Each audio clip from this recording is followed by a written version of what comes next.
countries that have forsworn the possession, development, etc., of weapons of mass destruction as a consequence of World War II.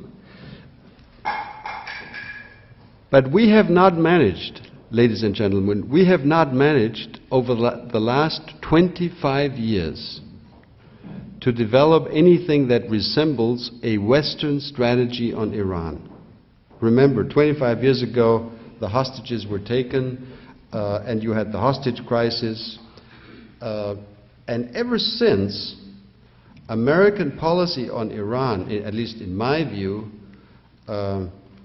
has been a policy based on sanctions and not much more. We believe, my government believes, that Iran is a very important country. If you look at your map, you find that it's located in a strategic area.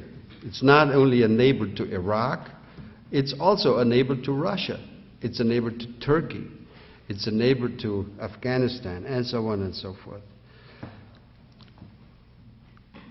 We are not happy with the fact that the Bush administration has been suggesting to us Europeans, you go ahead and try to talk the Iranians out of their nuclear ambition. We in Washington are not joining in that effort. We're not opposing it, but we'll let you try. I happen to believe that our effort, which is ongoing, actually there was a meeting earlier today in Vienna where a colleague of mine, together with a British and French senior diplomat, talked to the Iranians once again. I believe that our chances of success of talking Iran out of this nuclear military program would be immeasurably greater if this were presented to the Iranians as a joint European-American effort. And if you're interested, I can give you many reasons why I believe that. Don't have the time here to go into it. In other words, on Iran, just like on a number of other issues, we need to get our act together and develop common strategies. We will be so much stronger if these people, whether they are Iranians or Afghanis or whatever they are, or Palestinians, if they're confronted with one Western approach, and an approach where they cannot play one off against the other. My third point has to do with leadership. In the post-World War II world, over the last 50 years, your country has played, even before it was the only superpower, an enormously important role in the world as the guardian of essential Western values: human rights, fairness, decency, the rule of law, democracy, doing good things. I remember when I was a student, high school age, I was thrilled, like my entire generation, when we heard that an American president had just created something called the Peace Corps. Doing good things for others. It's an idea that America exported to many regions in the world, including to Europe. I believe what has been lacking in recent months, maybe in recent years, is certainly the perception in other parts of the world that America continues to export good ideas, that America is a benevolent big friend. And I think that I would hope that we Europeans can help re-establish a situation where not only Europeans but the rest of the world will look at this one hugely powerful superpower, not only with respect because of your military power, but with admiration because of your moral leadership. Re-establishing that would be good not only for you, but also for us. And my fourth point regards Europe, and then I come to the very last point. Europe has not done a very good job. What is Europe?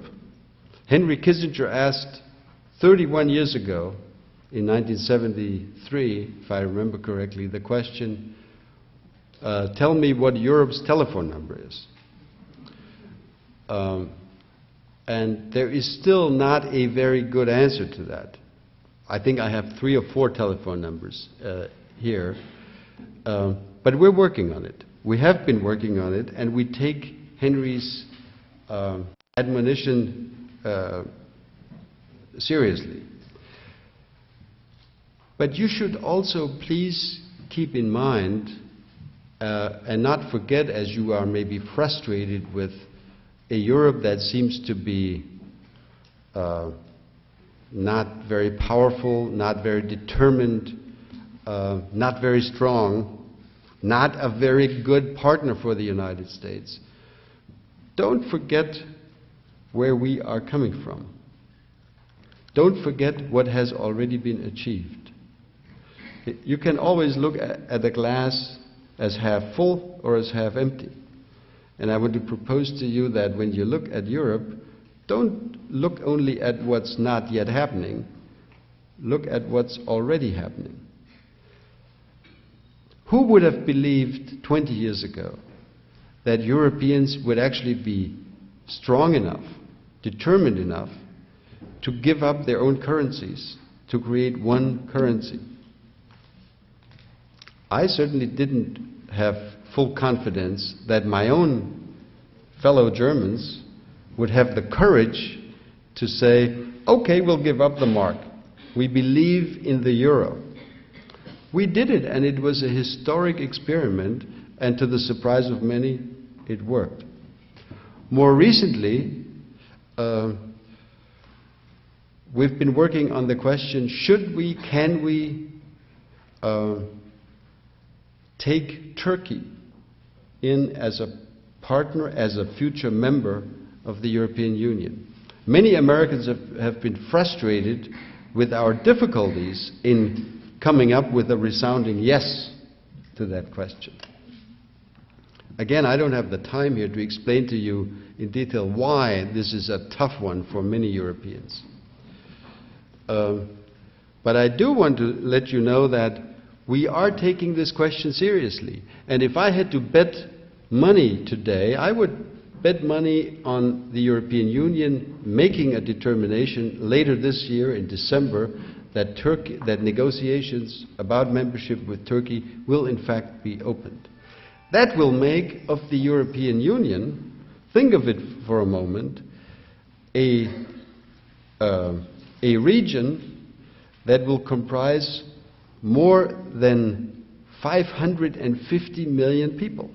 That's almost twice as many as you have. A region that has at least as much, if not more, buying power than the United States. A region that will be governed through the rules of the European Union in such a way that war and internal conflict within that space will be, for all practical purposes, impossible. And that's probably even more than the advantages in wealth creation, etc., that we in Europe are doing our best to make sure that America will not need to come to Europe a third time, or a fourth or a fifth time to keep Europeans from killing one another. In other words, if there are challenges around the world for America as the superpower, they will not be in Europe anymore. That's our contribution, maybe a modest one, but I think an important one, to stabilizing the regions around us. And let me close with the fifth consideration. As a practitioner, not a theoretical analyst, as a practitioner, let me tell you that in the way countries conduct their business together,